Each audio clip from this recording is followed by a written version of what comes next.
My name is Sebrin Elms and I am the Clumsy Traveler. I have a travel blog, I am a travel influencer, as well as a travel writer, and I travel the world for my job. My girlfriend Elizabeth and I never really have the opportunity to get away, so we specifically planned a weekend with HomeAway. We wanted a girls trip where we could eat, drink, have a little fun, but without spending too much money. In my home, I like to create an energy that showcases a little bit about my personality, which is exactly what I look for when I'm looking on HomeAway.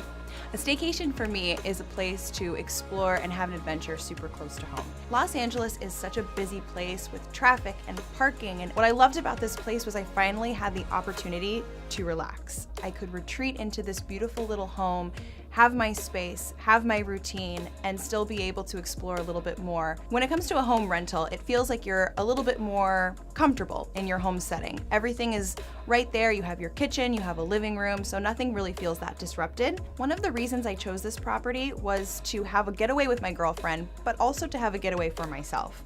I wanted the opportunity to do a little bit of writing.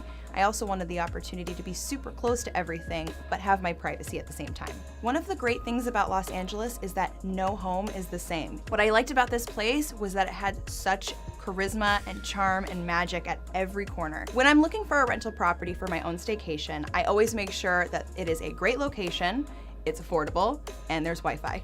A good way to know if you are picking the right property is to know a little bit about the place that you're going to be visiting. Maybe take a look at the map, see if you're going to be going to certain landmarks, and then make sure that that particular property is nearby those places so you don't have to spend a ton of money on transportation. I also recommend creating a little bit of a budget before you go so you know what's in your price range. If you want to avoid a bad short-term rental experience, I would recommend communicating with the homeowner beforehand. You get a taste of their vibe. Maybe if they have a particular rule, you can already talk about that beforehand, and everything is clear as long as you are communicating with them. A lot of home rental properties will have a review section.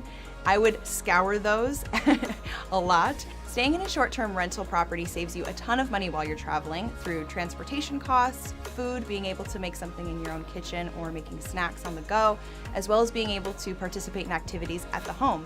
You don't have to go out to bars necessarily. You can invite friends over to drink, or you can have a little party outdoors. Basically, the sky's the limit.